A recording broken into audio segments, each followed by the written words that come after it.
you. Hi, everyone. Last night, that storm. That was pretty outrageous. But glad we made it. Thank you all very much for being here. Popular today in the back. Hi, everyone. Hi, everyone at home. So yes, we have a few announcements, as you might imagine, and then I'll be ready to take your questions. So good afternoon, everyone. Secretary Rubio is in Kuala Lumpur for the ASEAN-related foreign ministers' meetings and bilateral engagements, reaffirming the United States' commitment, our enduring commitment, if I may add, to a free, open, and secure Indo-Pacific. Earlier today, he participated in the ASEAN-U.S. Post-Ministerial Conference and held meetings with Malaysian Prime Minister Anwar and counterparts from Malaysia, Russia, Japan, and the Philippines.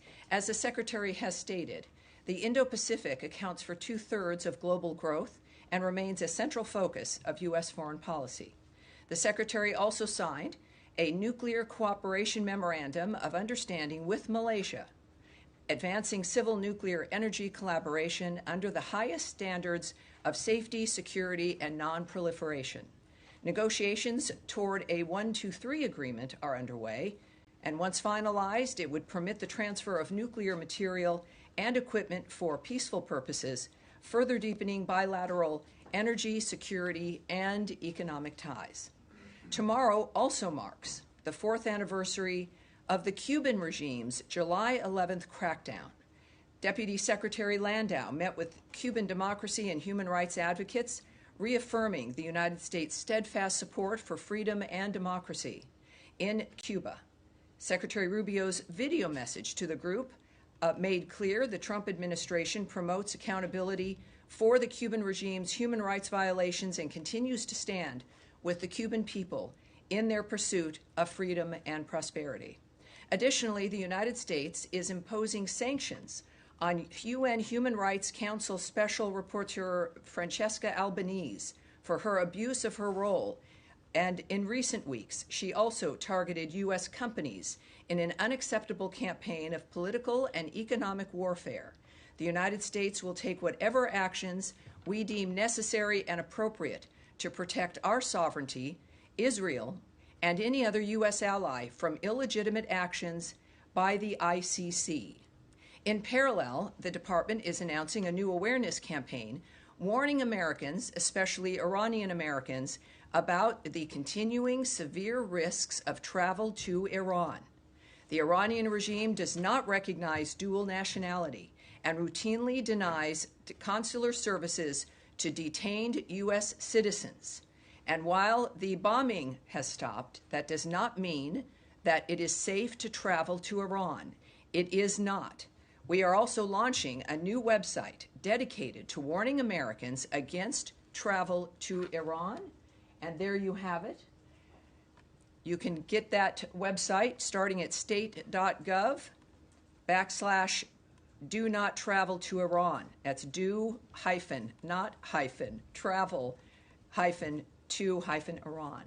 But I think if you go to state.gov, you do a search, you will find that quite easily. The message is clear, as you can tell, in multiple languages. Our travel advisories are there as well. They remain in place. And we cannot stress enough, as we continue to do, as I have multiple times from this podium, do not travel to Iran, especially those of you who are the dual citizens, who have Iranian heritage. It is not safe for anyone to travel to Iran. And again, this supplements also the existing travel advisories. It does not supplant them at travel.state.gov. Our message is clear. I think so. And finally, as many of you would know, the department is also undertaking a historic reorganization, as announced by Secretary Rubio on April 22nd, to better align workforce activities and programs with the America First foreign policy priorities. The Supreme Court's recent near-unanimous decision allows the reorganization to commence, and will ensure that the department moves at the speed of relevancy and restores the department to its roots of results-driven democracy. The plan, which has been approved by the Secretary and developed with extensive feedback from Congress and the workforce itself, is moving into implementation. I do also want to make a note here as my experience at the State Department now moves into its 6th month. The remarkable experience, the life-changing experience I've had getting to know the people who work in this building. There are tens of thousands of them, and they are at the heart, whether they be political appointees, foreign service officers, or career individuals, people who have made their career, their service for this country, something that has been a part of their lives for a long time. It has been a remarkable experience to see how this building works, how the people work together moving forward to promote and to implement American foreign policy through the commitment and their patriotism. I have to say that in the midst of all of this, it's been, again, very transparent. I've been proud of that coming from the leadership of this building, as we've discussed this many times. And now this is the point where it begins. And all of us understand, and it's sometimes difficult, as any enterprise in America has learned, that when change is necessary. But in this case, we've inherited a dynamic that needed reform, and we are taking and implementing reform. And of course, in the midst of this, know that the people who've committed to the State Department and to diplomacy, that they know also this is not about them. This is about making sure that the State Department is able to operate in a manner that makes it relevant and effective. That is what the American people want. It's what all of us want. And in this dynamic, that's exactly what we're achieving. So it is, it's been a long road. Every day is one that I'm very proud of working here.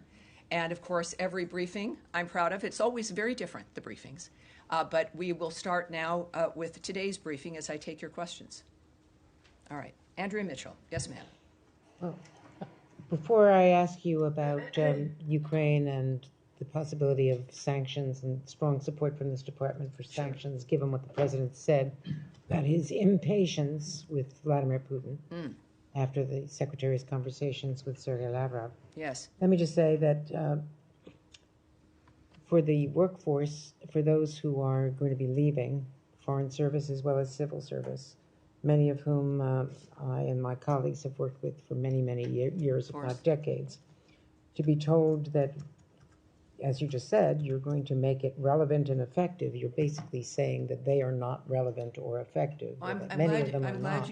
Because thousands of people are going to be losing their jobs. I think that is, Andrea, it's the antithesis of what I've said. That this is not a matter of the individual being targeted or an individual not being right. This is about being able to be effective due to the size of the organization and to the structure of the organization. This involves, as you all receive material and a new org chart and all these other kinds of wonky things, that this is about an entity that has grown unsustainable over the years with elements related to the Cold War and other elements that we have moved beyond but still stayed.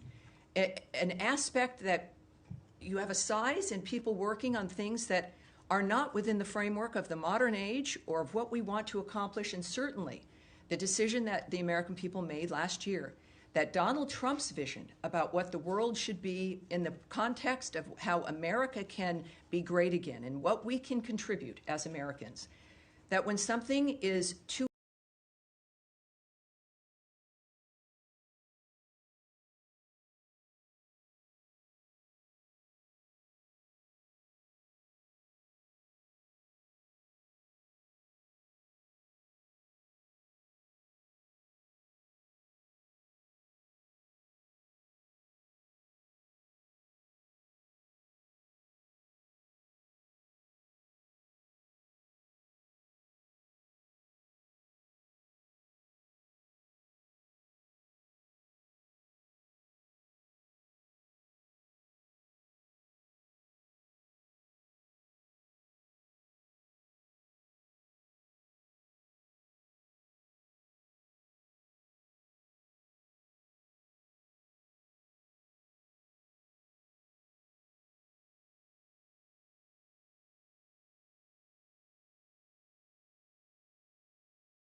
who are listening and watching in this building, or fellow Americans at home and around the world, this will happen quickly. We understand that there has been a delay, not to our interests, but because of the courts. It's been difficult when you know you need to get something done for the benefit of everyone. So it will be quickly. I cannot give you the timing, and again, won't discuss any legal aspects that may have arisen as well. Okay, two quick things. Yes, one ma'am. is on Russia, and the other one's about Steve Witkoff.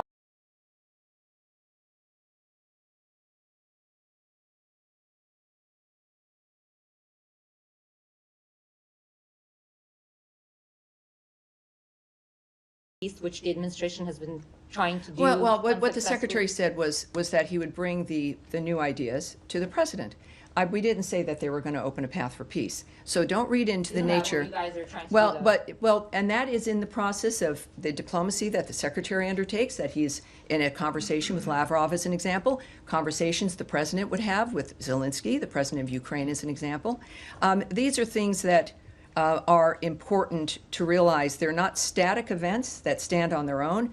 They are part of a fluid dynamic of conversations and negotiations. We are, as the president has said and the secretary has said and engaged in, we'll speak with everyone, because every step makes a difference in the decision that you have to make in the end. And that's where we're at. The final thing is an Israeli airstrike hit Palestinians near a medical center in Gaza today. It killed 10 children and 6 adults. I'm wondering if there's been any outreach from the U.S. government to the Israeli authorities to take any steps to ensure civilians aren't killed in this. Well, I can't speak to that particular event. I would direct you to the country of Israel for answers in that regard. But we have said repeatedly that we decry the death of innocents. It's why we do what we do in so many countries around the world. It's part of what informs our action. And at the same time, we know that it's a war, and we stand by Israel, to say the least. And we also know that Israel, when it is due, investigates, and we will wait to see what their action will be, and we'll keep you up to date, obviously. Yes, Jen. Can I follow up on that, Tammy? Sure. There used to be mechanisms in this building to look into incidents of civilian harm using U.S. weapons. Do those mechanisms still exist, and have you come to any conclusions with regard to Gaza?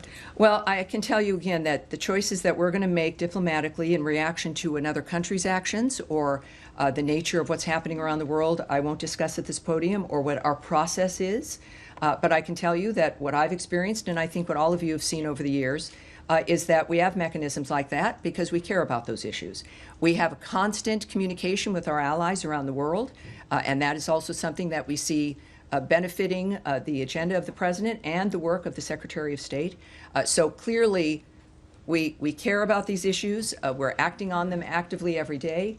And that will be one, obviously. I can update you on that, I'm sure, as we move forward. And then quickly on GHF, my colleagues and I reported that there were a number of internal concerns about funding GHF that were raised prior to the approval. Can you say whether the Secretary was aware of those concerns and why that approval was granted despite these? Well, yeah, I know we've had that conversation before. First of all, I can give you an update. There's now 69 million meals that have been distributed to date at 4 distribution centers, all while preventing Hamas looting, which is, of course, an incredible feat. It should be commended and supported. I think most of us do. We also call on other aid agencies and the UN to participate in this system. It has been implemented and it works. And of course, this is part of the creative solutions that the president has asked for regarding that region. When it comes to the activity that is happening, or allegations that are made, or the framework of what we're trying to achieve, I think that we're looking at a dynamic where it is a war zone. It's the same issues that we've been discussing about the task of getting humanitarian aid to people who need it. The world has clamored for this, and it's happening. And I think at this point, when we look at the nature of the number of meals that have been delivered and the efforts that have to be taken to save those lives, it is to be commended. It's not, certainly nothing will be perfect. I've said this before, that it can't be perfect because it is an unnatural, obscene environment. And for people looking for perfection in a war zone like that, being terrorized by terrorists, To demand perfection or a new normal of this environment is unacceptable. Nothing will be enough. And so that's why we've got to have a solution and an end, a durable ceasefire and a durable peace, because otherwise the suffering and the carnage continues, and that's what we're working to end. All right. Yes, Alex. Thank you, Tammy. I appreciate it. I want to go back to Ukraine. Press you a little bit more, if I may. You said the secretary will inform the president about the new ideas. At what point do you guys are planning to inform the Ukrainians? I'm sorry, what are we? The Ukrainians. I mean, they are in a talk. So are you going to Oh, well, obviously, I'm not going to speak about every conversation or connection we have with partners that we're working with every day, all the time. The communications don't just happen when you hear about it in the news or if there's one phone call that's talked about. These are, in every region that is required, special envoys and discussions and help regarding ceasefires, or at least finding where you can find some common ground, is a 24/7 operation with innumerable people working on it. So when it comes to the Ukrainians, our friends, President Zelensky had a fabulous phone call with President Trump. That was discussed somewhat publicly. Certainly when it comes to the issue of armaments and defensive weapons, essentially, that was discussed publicly, and of course we have news in that regard. So you might not hear it in the news. It doesn't mean that we're not talking quite often, if not all the time, with our Ukrainian friends. Thank you. And going back to Andrea's point earlier, we all heard just 2 days ago from the president that he expressed his frustration of Putin, Yes. saying that he was lying to him. And then we also have seen past few days, Russians have been engaging in record-breaking attacks, Kiev or other cities. Why do you think Lavrov deserves a secretary-level meeting, given all this background? Well, again, a lot of people didn't think Putin should be talked with at all during the last administration. He wasn't talked to for 3 years. That's not a way that you can come to some kind of understanding or agreement or an effort to stop any carnage and the suffering. You've got to talk to everyone at any point when it comes to those who are involved in the situation. To say nothing of the leverage that we have with the ideas and the power of President Trump, and clearly the effectiveness of Secretary Rubio in the midst of this. At the same time, the escalating Russian attacks, the president's been clear, they're abhorrent. I can say to you here that we strongly condemn Russia's escalating attacks on Ukraine and extend our deepest condolences to the victims and families of those killed. Every week, we see reports of Russia setting new records for the scale of its aerial attacks. Every nation wants to have records, but not that kind. As Secretary Rubio said today, we've seen an acceleration of attacks. President Trump's #1 interest is to stop people from dying and the destruction that's ongoing every single day. He is going to do everything he can within his power to end this war and any other war he has a chance to end. We're going to continue to work at it. We understand that these things take time and patience, but obviously we are also frustrated that more progress has not been made. And I, again, would remind you that that's an opinion regarding the state of situation now in the midst of ongoing conversations that are conveyed publicly. And while I won't speak or characterize the Secretary's conversations with Lavrov or any other person, it's clear that this is part of that movement toward making decisions about what is necessary to stop this madness. All right. Yes, Tom. Is there any update on Steve Witkoff's travel? He'd said in the cabinet meeting earlier this week, I think by the end of the week, he expects to go to Doha. So can you confirm whether or not that's happening? And just on what the president was saying last week, which was with quite a lot of certainty expecting a deal this week, what we should sort of read into the raising of expectations. Do you think that it's that close that now there will be a breakthrough by next week, for example? Well, on your question about Special Envoy Witkoff, the answer is no. I know, it's a very short word with 2 letters. I think it's the same in 7 languages. Yeah, well, I have no update for you on his travel. But he might be traveling, but you don't have an update. My comment or lack thereof is not a negative to your question that he's not traveling. The answer is that I don't have an update for you. Okay. I'm sorry about that. Regarding, of course, the potential of a ceasefire, the president made clear that he was optimistic. And he's considering his lifelong experience, but certainly the experience over the last 5 months, and even certainly through his first term, with the Abraham Accords, et cetera, and the nature of what's been going on in the Middle East, all of us understand that this is a difficult process. So when you are getting close, when you know the nature of the monsters in this case that you're dealing with, you have a general sense, and especially with how the Middle East has changed dramatically because of the action of the United States a few weekends ago, that the playing field is different.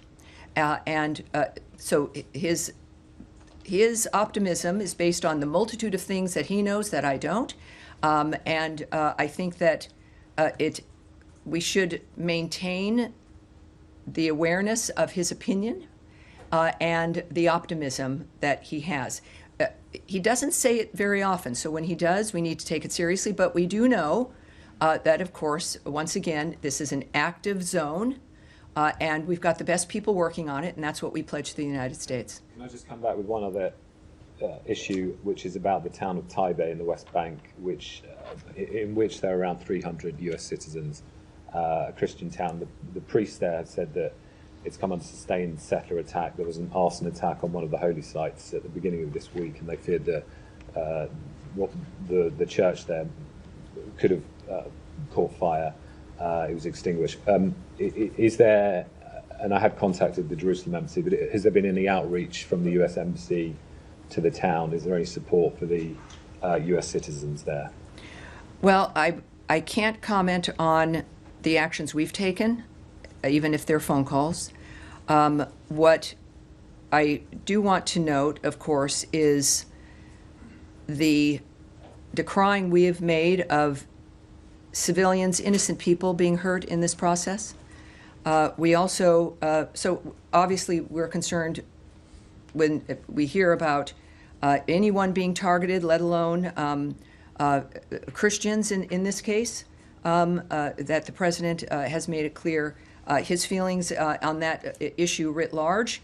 And it's difficult. All of this, it's war. It's war manifesting in very different contexts within that region, but also other places around the world. President Trump has long established, and I know Secretary Rubio concurs, that protecting Christians is a priority, as seen through his executive order against anti-Christian bias. We do condemn, so there's no confusion, criminal violence by any party in the West Bank and support actions to ensure all civilians, including Christian civilians, remain safe. In the meantime, though, also we would refer you to the government of Israel regarding security incidents and the IDF posture in the West Bank in this regard. All right. Yes. Tammy, just circling back to GHF, we do know that in this latest round of ceasefire negotiations, Hamas has been insisting that GHF end its operations. Of course they are. Do you see any scenario, of course, given that you're talking about how successful it is? Hamas has been enriched by previous aid efforts by looting. They steal this material. They steal the trucks. They not only enrich themselves. You notice it's the highlight of the last generations that aid gets in there and is taken by the people, causing the destruction and the pain. They make money. They use those resources to build more weapons. They buy more weapons. They're certainly not stealing it to get it to the Gazan people faster. That's not why they're taking it. They're taking it for themselves, so they have obviously a few square meals every day. But there's money, and there's many. It is an industrial complex, an aid industrial complex. But in that dynamic, through a war zone, we've known that the enemy is the only one benefiting from that, and that's why this change. And of course, well, Hamas doesn't like it. Good. That's perhaps an indication that it has ruined that pipeline of money and support. You have people with the best of intentions of getting aid in, but when you see it's going to the people you're trying to stop, we have a duty to change the strategy And that is what has occurred. So there is, of course, this obviously is working. It is important, as I noted before, for other aid organizations and other efforts, we now have a platform, if you will, at least a template of how to do this without enriching and facilitating the carnage itself. So given your answer there, is it safe to say that the U.S. and Israel see it as imperative that GHF be allowed to continue operating in Gaza under the terms of any ceasefire agreement?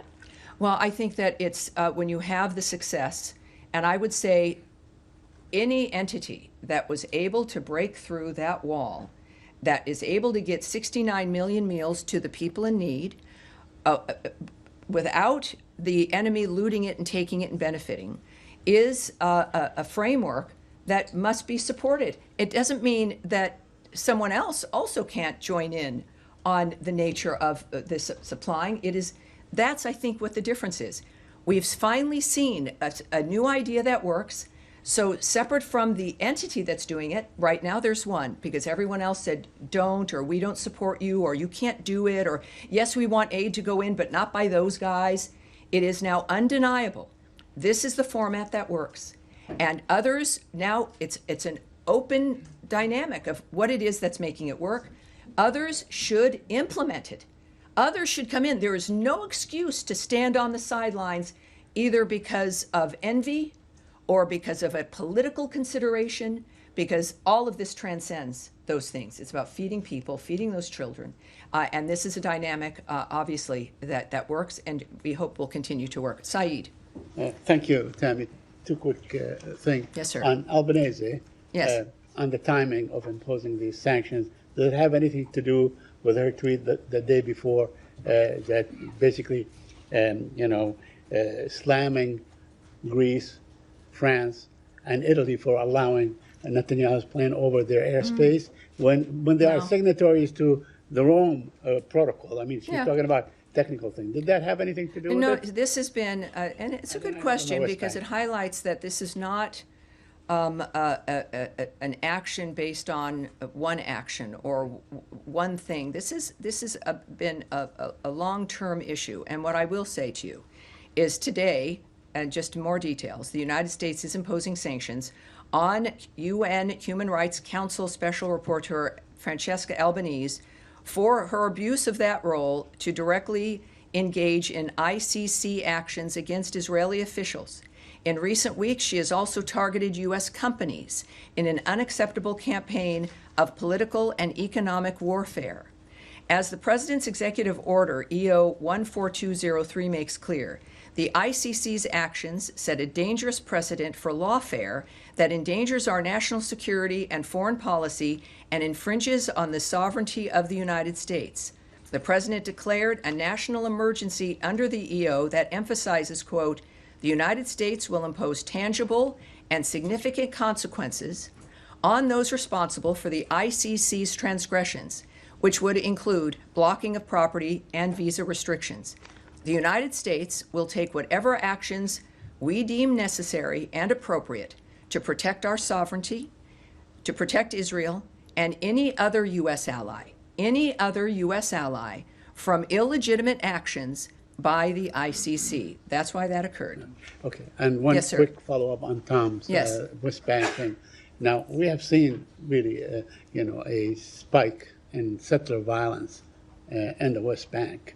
And, whether it's in places like Musafir Yatta, where they basically, there was a big film about it and so on that won the Oscar and so on, but also in other places, in the Jordan Valley and so on. And my question, who is in the State Department following up on these incidents? I mean, how do people, including Palestinian Americans that live in my village, for instance, some of my relatives and so on, who do they go to when they say we have been subject of attack by settlers and so on? Well, obviously, first of all, Israel, of course, it's the government of Israel who they go to. Israel is an ally. But when you say who in this building works on this, I'm going to answer that. Yeah, okay. This is, and I've said this before, a lot of people don't know how the State Department works. It's not a bunch of people in suites, typing things down. Some people are. I do that sometimes, but I don't have a suite. But it's thousands of people, you guys. It is thousands of people in bureaus that are assigned to regions who work literally, and they have, people assigned different times of the day and the night, who are working all the time looking at the nature of what's occurring all around the world based on where their region might be. And of course, this region, involving, of course, the Middle East, is very busy. I see them almost every day. And during the briefing days, we sit down and I get briefed by these people, these experts, who watch everything that's happening, who are talking to everyone, who know what's occurring, who know where the policy is moving, who know what the secretary is thinking, or at least what his trajectory might be. I then blend into that with what I know from leadership as I work in this building. So when we say, who cares? The American people care. The State Department cares as a collection of the American people who have committed to this work specifically, which is not easy and does not make anyone rich, because they care about the country and they care about what happens around the world in the relationship of making sure America stays safer, more secure, and more prosperous. That's who cares, and that's who's working on it. Yes, sir, right there behind. Okay, so, yes, sir. Thank you so much, Sammy. Just a follow-up on Saeed's question as well. Is the Office of the U.S. Security Coordinator in Jerusalem still working under General Michael Flynn, I believe? And because recently there were a few reports indicating that there was a visit to Noor Shams refugee camps. Let's stop right there. Let's stop right there. This is moving into gossip and a report or reports of something. We can save everyone's time because we're moving out of my time. But I will not comment on things that you've seen in a paper somewhere or reports of wanting gossip or my speculation. That won't happen. I will have it taken back, your question, in the event there's something we can get to you. But Please. We're going to move on from that. Yes, sir, go ahead. No, we are going on. That was your chance, sir. No, sir, right there. Thank you. Thank you. On the optimism expressed by the administration on the potential ceasefire in Gaza, and Yes. particularly the distribution of humanitarian aid, Yes. are there plans in place to stop the firing on Palestinians trying to get that aid? Well, if we've been demanding for a long time, there's one group there, it's just horrible, that will not stop shooting people or lay down their weapons. Hamas. They could lay down their weapons. There are fewer of them, we will have to admit, since the beginning of this war. And they also won't release the hostages. So part of the ceasefire plan, of course, you have a ceasefire when people stop shooting. So if we're looking at the nature of if there's a plan in that framework, and also, of course, what Secretary Rubio has noted, that there is no place in the future for Hamas. Hamas should not exist. It cannot exist. So in that context, yes, the firing on anyone who is attempting, who's an innocent civilian, who's attempting to get something or just living their lives, the Gazan people have been the first victims of this horror, as they have been controlled for generations by Hamas, by terrorists, by those who don't care about them. So the peace that President Trump wants and Secretary Rubio is working for aims, to say the least, of ending that across the board, no matter who might be doing it, but certainly those who are controlling that framework now and the ones with the weapons, and that would be Hamas. Yes, at the end of the row here. Anthony Mershak from MTV Lebanon. Right, welcome aboard. We're asking about Thank you, Beirut. sir. Could you please clarify the Special Envoy Tom Barak's recent comment stating that Hezbollah has a political wing? Has the U.S. position changed regarding the distinction between Hezbollah's political and military branches? I have a few things I can say to you. First of all, our position has not changed. Hezbollah is a designated terrorist organization, and we do not distinguish between its political or armed wings. As Ambassador Barak said while in Beirut, Lebanon must utilize this moment to make progress, and that includes progress on disarming Hezbollah. And at the same time, Ambassador Barak, he's the ambassador to Turkey, as well as, of course, our special envoy for Syria.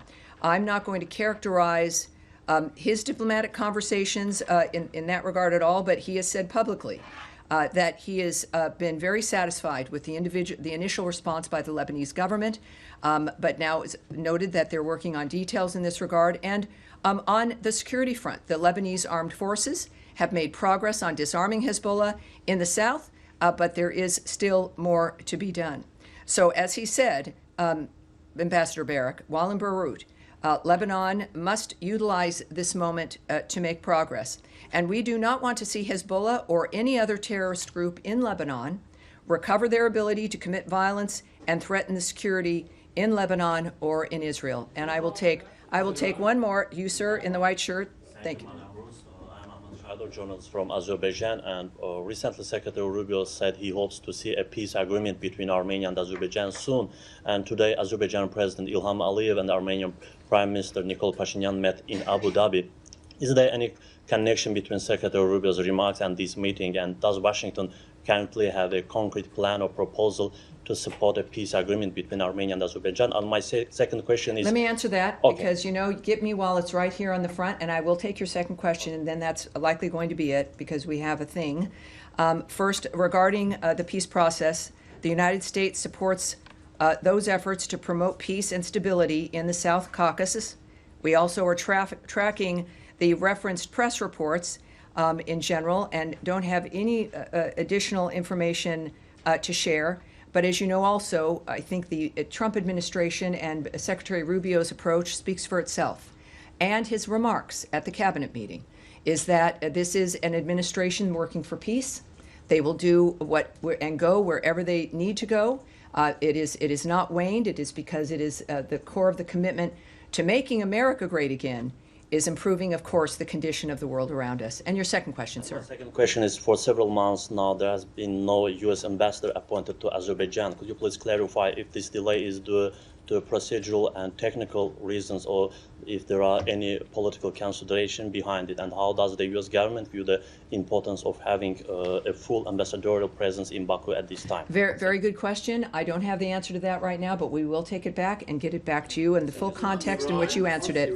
All right, you guys, that's it right now. Thank you very much. I will see you again next week, but there will be, of course, updates on everything we're working on throughout today and tomorrow. Thank you. Have a great rest of your day, everybody.